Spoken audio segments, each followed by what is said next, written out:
I went through a very scientific-based course. That's where I studied, university. Everything is science-based. We are taught to be sceptical. We are taught to question absolutely everything that is thrown our way.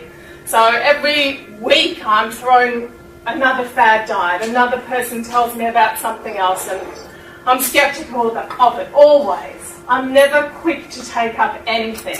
If I am going to investigate something further, it takes me a long time to get my head around it. I need lots and lots of research to back it before I will start recommending it and before I will start doing something myself.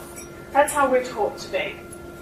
So for a while, about 2-3 years ago, I started hearing whispers about this low carb, high fat eating, or way of life, lifestyle, as people like to refer to it. And, you know, I heard from one person, and I heard from another person, and I was just getting more and more people were coming and asking me about it, speaking to me about it, and I was like, okay, I'm going to look into this a little bit further so I can, what I went out looking for was the research to disprove this. Because I had been taught the pyramid, I had been taught high carb, low fat was the best way to be healthy, the best way to lose weight, the best way to live your life. That's how I had been taught, and so that's what I believed. I had seen the research for that, and that's the way I had been practicing. So out I went and started scouring journals, books, to find research that pointed towards why low carb, high fat was a bad idea. That's where I went out there with the mindset of trying to find. And when I did that, I just kept finding research that was supporting it. Very much to my surprise. And I thought, no, this can't be right. And then research started coming out of really reputable labs, good university, backed by health government funding, not by industry funding, which I'll go into a little bit more details about that later. And then I started looking back on research from years ago. Research from the early 1900s, where modern medicine was born, from guys like William Osler, who is known as the founder of modern medicine. And then post-World War II in the 50s. And research was there. Research about this stuff was present then. We were just never exposed to it in our degree. So this is about 2.5 years ago when I initially started came across all of this stuff. And so I decided to start, I had enough at my fingertips to convince me that low carbohydrate was the way to go. And so Joey and I changed our diet dramatically, and I started prescribing low carbohydrate to my patients and clients, and I started speaking to people about it. But the high fat thing, I couldn't get my head around it. I could not get my head around how you could eat huge amounts of fat. These studies, some of these studies were prescribing a diet of 80-85% fat. I couldn't get my head around it, and so I sort of just brushed it aside for 2.5 years, 2 years. And we did the low carb thing. And anybody who's done the low carb thing might know that if you just do the low carb thing and you don't do the high fat thing with it, it's really hard. It's too hard. You get hungry, you go up and down. Hunger is probably the hardest part about it. Initially there's low energy levels, but you get over that, and then it's just that hunger.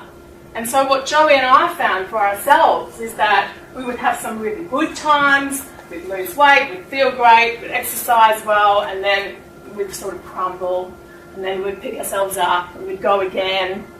And we were just sort of on this yo-yo, which I'm not a fan of. I don't want to be in a yo-yo. I need something that's working, that's consistent all the time.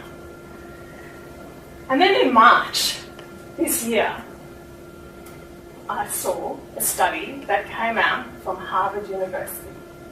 Now, when a study from Harvard University comes out, you don't ignore it. Harvard University doesn't make recommendations at the blink of an eye. This study that was released was a meta-analysis. A meta-analysis means that they take thousands of other studies, take the results from all of them, put them all together, and come up with the big result, the recommendation. And what did Harvard University's study say? Here it is up here. It says, dietary fat and heart disease study is seriously misleading. I'll read some other bits for those of you who can't see that there. There is no evidence supporting the long-standing recommendation to limit saturated fat consumption. This is Harvard University. No link found between saturated fat and heart disease. And that picked my ears up. And I thought, maybe there's something to this high fat thing. And then, very soon afterwards, I got wind of this. Sweden becomes first Western nation to reject the low-fat diet dogma in favour of low-carbohydrate, high-fat nutrition. And the spokesman for the task force that put these recommendations together said this. You don't get fat from fatty foods, just like you don't turn green from green veggies. He also said things like this. Calories are calories. Oh, he didn't say this. He made these statements, and then we'll make a statement at the end of all of this. Calories are calories. This is the sort of thing we hear, yeah? No matter where they come from. We've all heard that. It's all about the balance between calories in and calories out. If you want to lose weight, move more, eat less. Yeah? People are fat because they don't move enough. Breakfast is the most important meal of the day. Of course, these are not true. This is what he said. I'd like to read something here. Of course, these are not true. This kind of nonsense has people with weight problems feeling bad about themselves, as if it were all about their inferior character. For many people, a greater intake of fat means that you'll feel satisfied, stay so longer, and have less of a need to eat every 5 minutes.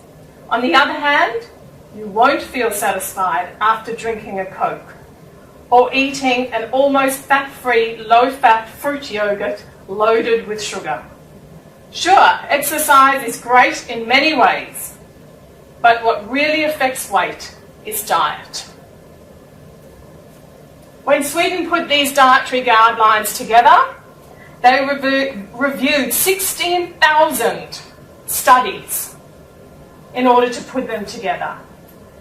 And within their recommendations, the dietary guidelines is usually just made up of a few statements, and for the general public, just usually read those initial statements, and then underneath there's a whole lot of other information, and some of the other information says stuff like butter, olive oil, heavy cream and bacon are not harmful foods. Quite the opposite.